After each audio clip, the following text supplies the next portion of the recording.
tudo bem com vocês? Então, eu sou a professora Leneide e hoje a gente vai ter nossa primeira aulinha. Vamos lá? O título da nossa aula de hoje é Biologia, Ciência e Vida, certo? Então, a ciência, ela já ajuda, que nada mais é do que conhecimento, ela sempre esteve e está presente nas maiores evoluções que a humanidade ela já passou, já sofreu. Por exemplo, nós estamos aqui desde das primeiras classificações dos seres vivos com Aristóteles, 350 anos antes de Cristo, até, por exemplo, o projeto Genoma Humano, que foi completado em 2003, tá certo? Dá para entender bem a importância da ciência para a humanidade quando a gente se depara, né, com a pandemia, onde já perdemos mais de 45 mil pessoas no Brasil e nós estamos vivendo uma luta incansável para descobrir a cura ou produzir a vacina que consiga estimular nosso corpo a produzir anticorpos contra os vírus, contra esses vírus, sem nós termos contato direto com o vírus potente mesmo. E aí a gente vai entender hoje como é que a ciência ela consegue trazer tantas respostas a tantas perguntas que nós temos tido durante toda a nossa evolução enquanto espécie. Então vamos lá? Então a ciência ela é um método rigoroso de investigação da natureza, cujo objetivo é fornecer explicações para fenômenos naturais. Ela se baseia em observações sistemáticas e controladas dos fenômenos naturais, e isso tudo embasado no raciocínio lógico, e consegue observar fatos, tá certo? Que são processos naturais ou objetos, e a partir desses fatos criarem hipóteses, que são um palpite para a explicação do fato, tá certo? E para isso, a ciência, ela baseia-se no método chamado de método hipotético dedutivo, tá certo? Que tudo começa com a pergunta, tá certo? Essa pergunta, ela vai instigar, vai nos estimular a procurar informações sobre que possam responder essa pergunta, e aí a gente vai explicar, vai responder essa pergunta através do que a gente chama de hipótese, tá certo? Que seria uma explicação sobre um palpite sobre que responderia à pergunta, tá certo? Lembrando que para ser considerado, para se produzir ciência, a hipótese ela precisa ser testável. Testável do ponto de vista lógico. Se, por exemplo, você faz um programa computacional, ou experimental. Você vai fazer um experimento para testar se aquela hipótese sua vai ser verdadeira, aceita ou falsa, refutada, tá certo? Lembrando que para produzir conhecimento científico, essa hipótese ela precisa ser testável. E aí, a gente tem esse exemplinho famosíssimo sobre a mosca, as larvas de mosca em frutas, tá certo? Então, o que vai acontecer? Primeiro, esse menino, ele observou o fenômeno, o processo natural. As moscas estavam sobre a goiabeira, os frutos de goiaba. Então, ele vai deduzir. O que é o que seria a dedução? Se né, ele vai levantar uma hipótese. Por exemplo, as moscas que vão pôr seus ovos e as larvas que são os bichos da fruta. Para isso, ele deduz. Que seria a dedução? Se são as moscas, então, se eu envolver as frutas com sacos plásticos, não vai ter nada dentro da goiaba, nenhuma lavinha. E aqui foi a parte de teste dessa hipótese, onde ele fez o experimento. Deixou goiabas normais, sem o saquinho, onde foi comprovado a presença de larvas, e o outro grupo, que é o grupo experimental, onde ele colocou saquinhos protegendo a goiabeira, que, consequentemente, as moscas não conseguiam furar a ponto de colocar seus ovos, a ponto das larvas se desenvolver. Então, os frutos ficavam aqui, bem perfeitos. E resumindo, o processo hipotético dedutivo da ciência, ele pode ser resumido nesses 5 passos aí. Fazer a pergunta, que eu considero a parte mais importante do projeto, trabalho científico, porque é aqui que a gente faz o direcionamento para todo o restante do projeto. Formular a hipótese, que seria o quê? Explicação, uma resposta para esta pergunta. Deduzir seria o que eu vou utilizar para comprovar ou não essa hipótese. Se eu fizer isso, o resultado vai ser isso. Se eu fizer dessa outra forma, vai ser aquilo. O teste, que seria o experimento, o levantamento, ou a produção de um modelo didático, de um equipamento novo, e etc. E as conclusões, que é o resultado que eu vou dar para a comunidade em geral, se a minha hipótese ela foi, depois de testada, verdadeira, ou se foi depois de testada, falsa. E aí, todos os trabalhos científicos, eles não podem ficar só para você. Por quê? Porque geralmente você faz os trabalhos que são feitos, as pesquisas científicas, elas vão dar alguma informação que vai melhorar a vida de alguma pessoa de alguma forma. Então, eles precisam ser publicados, que é o que a gente chama. E essas publicações geralmente são feitas em revistas científicas. A Nature, Biological Journal.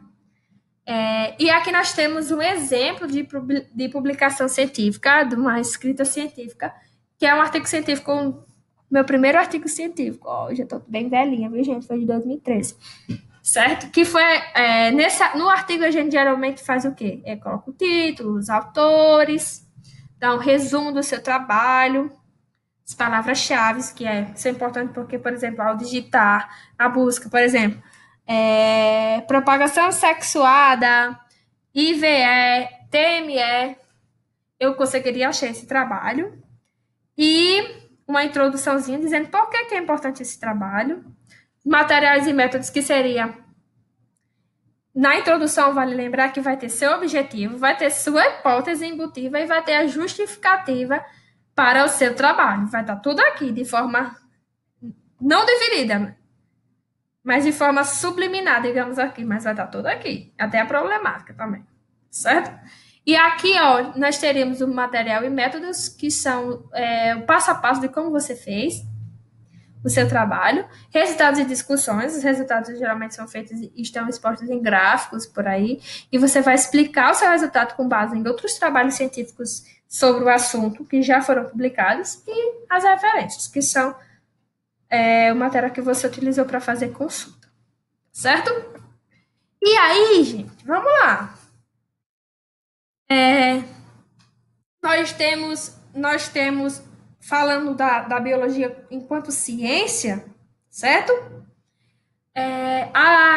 Desde o século XVIII, Lamarck, que era um naturalista, ele propôs a divisão da natureza em 2 grandes grupos: os seres minerais e os seres orgânicos. Os seres orgânicos, claro, que incluíam os seres vivos.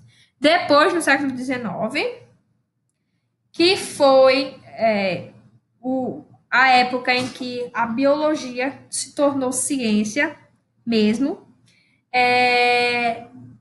e desde a atualidade, né, essa biologia, né, esse ramo da ciência que se preocupa com a sustentabilidade, com a biotecnologia, nós temos as transgenias, produção de vacinas, análise de DNA, e também com a com combate e controle, né, de doenças, que agora está em modo, né, a Covid-19. Modo não, em evidência. Moda não, em evidência.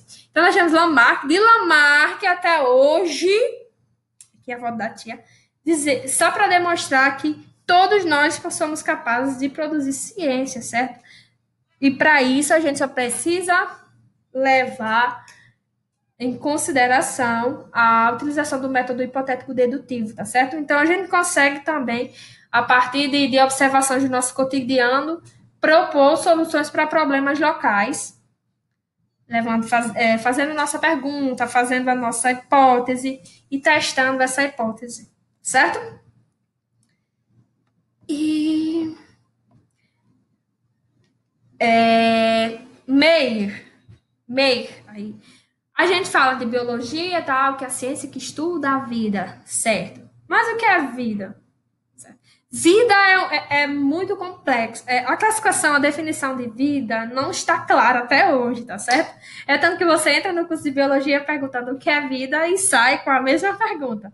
Então, Mai, ele propôs que os seres vivos eles se distinguem dos seres não vivos por apresentar uma série de características. Então, nós não podemos caracterizar, não podemos definir a vida, mas nós podemos caracterizar os seres vivos. Então, os seres vivos eles apresentam composição química, organização celular, apresentam metabolismo, reação em movimento, crescimento e reprodução, hereditariedade, variabilidade genética, seleção natural e adaptação, que a gente vai ver cada uma dessas coisas a partir de agora.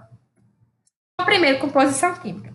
Nós somos formados pelos CHOPS, majoritariamente, tá certo? Nós somos formados por esses 6 elementos químicos. Carbono que seria um C, hidrogênio, oxigênio, nitrogênio, fósforo e enxofre. Então, todos os seres vivos, eles são formados majoritariamente por esses 6 elementos químicos, tá certo? Que a gente chama de CHOPS. Parece chopp, né? Pra quem gosta de beber, se ajudar na fixação, tá beleza. Quem não gosta, mas também é uma sigla facinho que dá para entender. E os seres vivos também apresentam organização, ou seja, são formados por células. Todos os seres vivos são formados por células. Aí a gente entra numa questão. E os vírus, professores, ser vivo ou ser não vivo? De acordo com as características as características de um ser vivo, ele não é porque ele não possui célula. Que a célula seria a unidade morfológica e funcional dos seres vivos. Ou seja, tudo acontece primeiro a nível celular. E nós temos 2 tipos de células. Células eucariontes e células procariontes. Células procariontes e células eucariontes. As procariontes são células primitivas, que, como vocês estão vendo, não possuem organelas, apenas uma membrana celular, citoplasma e o material genético. E as células eucariontes, elas são ricas em organelas, que são essas figurinhas aqui, ó, que a gente vai estudar cada uma detalhadamente nas próximas aulas, tá certo? E aqui nós temos a célula vegetal e a célula animal, que eu não vou dizer as diferenças ainda, mas vamos ver em breve. Então, nós temos 2 tipos de células, procariontes e eucariontes, e temos as eucariontes subdivididas em 2 grupos, as células animais e células vegetais. Todos os seres vivos possuem metabolismo. O que é isso? Metabolismo é a soma das reações anabólicas, que são as reações de síntese. Vocês estão vendo a energia molécula 5 são utilizadas para fazer uma molécula composta. E todas as reações de catabolismo, que são reações de degradação. Nós temos a molécula complexa que foi quebrada, liberando energia e molécula síntese. Então, metabolismo é o somatório de todas as reações de anabolismos e de catabolismo que o ser vivo ele realiza. Nós também possuímos reação em movimento. Nós reagimos a estímulos. Quando aqui é reação em fuga, né? A zebra tentando fugir do predador. Essa plantinha aqui, que é uma leguminosa, que eu esqueci o nome, bem comum. Quando você toca ela, ela fecha. Por que será que ela fecha?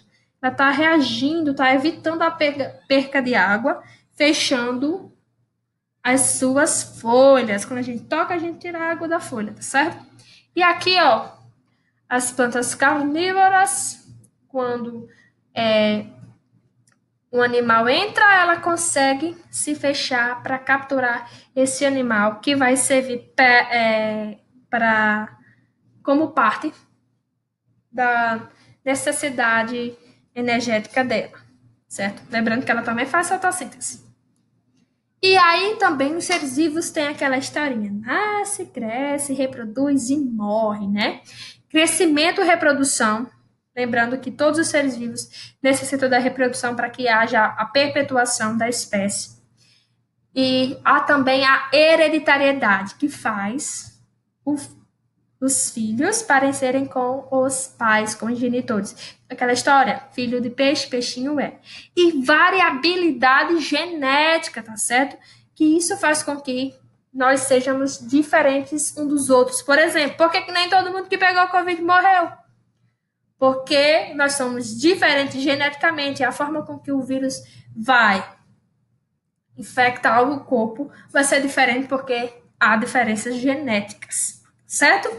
E aqui só para vocês verem o desenvolvimento de uma plantinha. Lembrando que biologicamente, para você ter aptidão, você tem que deixar descendentes, certo? Que são filhinhos.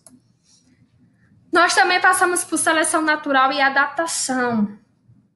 Aqui um exemplo clássico, que são os bicos dos tertilhões de Darwin, tá certo? Cada bico vai ter. Isso aqui antes era a mesma ave, a mesma espécie, que ao longo do tempo, de acordo com a diversificação dos alimentos disponíveis e o isolamento geográfico desses indivíduos, eles originaram novas espécies, porque passaram a ter hábitos alimentares diferentes, certo? Isso aqui a gente ainda vai ver bem direitinho. É seleção natural e adaptação, que é justamente a modificação do bico foi em função do meio do alimento disponível, certo? E também temos níveis de organização. Quais são esses níveis de organização biológica dos seres vivos? Os níveis de organização biológica vão desde átomos, que vão construir moléculas, que vão construir organelas celulares, que vão construir células, que vão construir tecidos, que vão construir órgãos, que vão constituir sistemas, que vão constituir organismos, que vão constituir populações, que vão constituir comunidades, que vão construir ecossistemas, que vai formar a nossa biosfera. Então, vai de átomo a biosfera, certo? Então, célula, um grupo de organelas seria uma célula, um grupo de células forma um tecido, diversos tecidos vão formar um órgão, diversos órgãos um sistema, diversos sistemas um organismo. Diversos organismos da mesma espécie vão formar o que a gente chama de população. Indivíduos de espécies diferentes, mas que vivem no mesmo habitat e se reinterrelacionam entre si, são chamados de comunidades biológicas. E essas comunidades biológicas, junto com os fatores abióticos, que é a água, por exemplo, luminosidade, formam o que a gente chama de ecossistemas. E os ecossistemas do globo formam a biosfera, que é a camada de vida da Terra. E para fixar nossa aulinha de hoje, vocês vão estudar o capítulo 1 do livro de vocês, da página 12 à página 25, e vão realizar a tarefinha de vocês, que não é isso que está aqui, certo? A tarefinha de vocês, que vai estar, e vão realizar a tarefinha de vocês, que vai estar disponível no menu Atividades, na aba Questionário, tá bom? Então, um super beijo, fiquem bem, fiquem com Deus, fiquem em casa, e tchau, tchau, até a próxima!